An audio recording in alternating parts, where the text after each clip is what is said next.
तो अगर anaphylactic reactions का कोई भी पेशेंट आता है तो मैं बताता हूँ उसको कैसे डील करना है।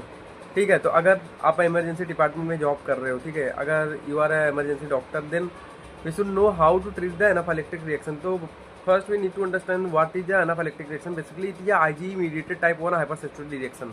इसमें बेसिकली होता क्या है, पेशेंट में क्या क्लिनिकल फीचर्स लेके आता है, पेशेंट स्किन में रैसेस होना, ठीक है, पेशेंट का बीपी कम हो जाना, उसके बाद पेशेंट में बेसिकली क्या होता है, पेशेंट में एंजियोएडिमा होना, पेशेंट में स्किन में रैसेस हो जाना, ब्रोंको कॉन्स्ट्रिक्शन की वजह से पेशेंट में वीजिंग होना, पेशेंट में इवन पेशेंट में डायरिया भी मिल सकती है। तो ये सब चीज़ें पेशेंट में मिल सकती है। ठीक है, उसके बाद आप पेशेंट को हम लोग को देखना है मैनेज कैसे करना है।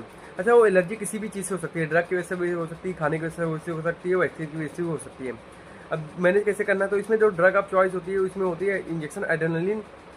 तो इसका 0.5 ml देना है, IM देना है, बहुत ही इंपॉर्टेंट है, IM देना है, IV नहीं देना है, 0.5 ml IM देना है। उसके अलावा इंजेक्शन इसमें हम लोग, अच्छा एड्रेनलिन अगर किसी को बीटा ब्लॉकर दे रहे हैं तो उसमें एड्रेनलिन न देके हम लोग IV सल्ब्यूटामॉल देते हैं, क्योंकि ये जो बीटा ब्लॉकर होता है वो एड्रेनलिन के रिसेप्टर उसका सेम रिसेप्टर होता है, ठीक है, जो एड्रेनलिन से मैच करता है, तो वहाँ पे जाके वो कंबाइन हो जाता है, तो एड्रेनलिन उसमें काम नहीं कर पाता उस केस में।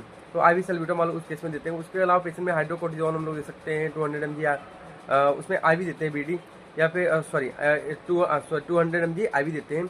उसके अलावा हम लोग क्या देते हैं, इंजेक्शन फिनेरामीन जिसको IV होता है उसको हम लोग दे सकते हैं, IV देते हैं।